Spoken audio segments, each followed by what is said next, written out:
Hello everyone, কেমন আছো সকলে? আমি প্রিয়াঙ্কা নিয়ে চলে এসেছি তোমাদের জন্য নতুন একটা ব্লগ। তো ভিডিওটা শুরু করলাম স্কুল থেকে, রোজকার দিনের মতোই। আজও মর্নিং স্কুল চলছে অত্যাধিক গরমের কারণে। তো আমরা এখন টিফিন সেরে নিচ্ছি। প্রায় বহু বাচ্চাই ছুটি হয়ে গেছে, বাড়ি চলে গেছে। তো সেই ফাঁকে আমরা নিজেরা একটু টিফিন করে নিয়েছিলাম। তারপর বাড়ি এসে দেখি একটা পার্সেল এসেছে, আর এই পার্সেলটার জন্য আমি ভীষণ এক্সাইটেড ছিলাম, কারণ আমি ফেস রেজার অর্ডার দিয়েছিলাম। বডি ওয়াইসের অনেক এক্সপেরিমেন্ট করে কোনটা ভালো হবে খারাপ হবে এটা অনেক বেছে অ্যাটলিস্ট আমি এই রেজারগুলো অর্ডার দিয়েছি। আমি এর আগে কোনোদিনও ফেস শেভিং করিনি, এই ফার্স্ট টাইম আমি শেভিং করব। আমার মুখে না প্রচুর পরিমাণ পশম রয়েছে, তো আমার নিজের মাঝে মাঝে খুব বিশ্রী লাগে সেগুলো দেখতে, তাই ভাবলাম একবার ট্রাই করাই যাক। তো সেটা দেখাতে দেখাতে আরেকটা পার্সেল চলে এসেছে। তো চলো তোমাদের সামনেই পার্সেলটা ওপেন করছি। আজ 3-4টে পার্সেল এসেছে, সেখানে আমি মাত্র 2টো পার্সেল তোমাদের সাথে শেয়ার করছি, বাকিগুলো অন্য কোনো ভিডিওতে করে দেবো। এই গরমে পরার জন্য আমি 2টো শর্টস অর্ডার করেছিলাম, তো সেই দুটোই চলে এসেছে।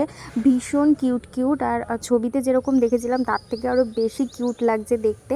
তো আমি 2টো অর্ডার করেছিলাম, একটা বোনের জন্য আর একটা আমার জন্য। দেখো কি কিউট লাগছে, আর ওই নিচে ছোট ছোট যে পেন্টগুলো করা না, ওগুলোর জন্য আরও বেশি ভালো লাগছে এটা দেখতে, আর কোয়ালিটিটাও খুব ভালো ছিল। তারপর আমি লাঞ্চ সেরে নিয়েছিলাম। তো আজ লাঞ্চে ছিল লাল শাক, ভাত, ডিম ভাজা, ডাল। মানে এই গরমে এই টকের ডালটা খেতে যে কী ভালো লাগে কি করে তোমাদের বোঝাবো। অ্যাটলিস্ট আমার মতো তোমরা সবাই আমার মনে হয় যে আমার সাথে সহমত হবে। তো এর সাথেই ছিল পটল আর পনির দিয়ে একটা পাতলা ঝোল। মানে এই গরমে পাতলা ঝোলের থেকে ভালো আর কিছু নেই। যেই পাতলা জিনিসগুলো নর্মাল টাইমে খেতে ভালো লাগে না, এই প্রচণ্ড গরমে সেগুলোই খেতে ভালো লাগে।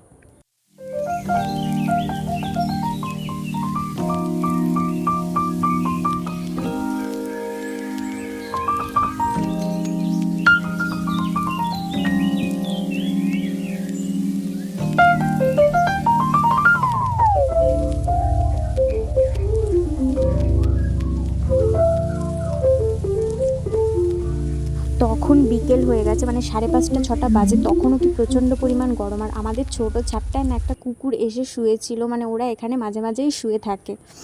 এখন রান্না করে এসেছি, আমি একটু দুধ জাল দিচ্ছি, দই পাতবো আর একটু আইসক্রিম করবো বলে। তো দেখো আমি তোমাদের সাথে শেয়ার করছি। বাইরে দেখো সন্ধ্যা হয়ে এসছে, আর আমি তখন দুধ জাল দিয়ে ভেবেছিলাম দই আর আইসক্রিম তৈরি করব, কিন্তু তখনই কারেন্টটা অফ হয়ে গেছিলো। তো কি করা যাবে, তাই দায়ে পড়েই চা আর একটু ছোলা ভেজানো ছিল, সেই ছোলাটা সেদ্ধ করে খেয়ে নিলাম। অনেকক্ষণ পর সেদিন কারেন্ট এসেছিলো, প্রায় 3-4 ঘন্টা পর কারেন্ট এসেছিলো। আর এই দেখো বাইরে ও এসেছিলো, ওকে একটু আদর করে নিচ্ছিলাম। আর আই থিঙ্ক ওর জল পিপাসা পেয়েছিলো, তাই ওকে একটু জল খেতে দিয়েছিলাম। তো ও জল খেয়ে নিজের মনে চলে যাচ্ছিলো। 9:30-10টা নাগাদ কারেন্ট এসেছিলো, তখন অলরেডি আমাদের খাওয়া দাওয়া কমপ্লিট হয়ে গেছিলো, রেডি হয়ে গেছিলাম ঘুমোনোর জন্য। তো এটুকুই ছিল ভিডিও। কেমন লাগলো, ভালো লাগলে অবশ্যই চ্যানেলটা সাবস্ক্রাইব করো আর ভিডিওটা লাইক করে দিও। আর রাতের বেলা দেখো আমার সাথেই জোনাকি পোকা গল্প করতে এসছে। তো টাটা এভরিওয়ান, ভালো থেকো সকলে, টাটা।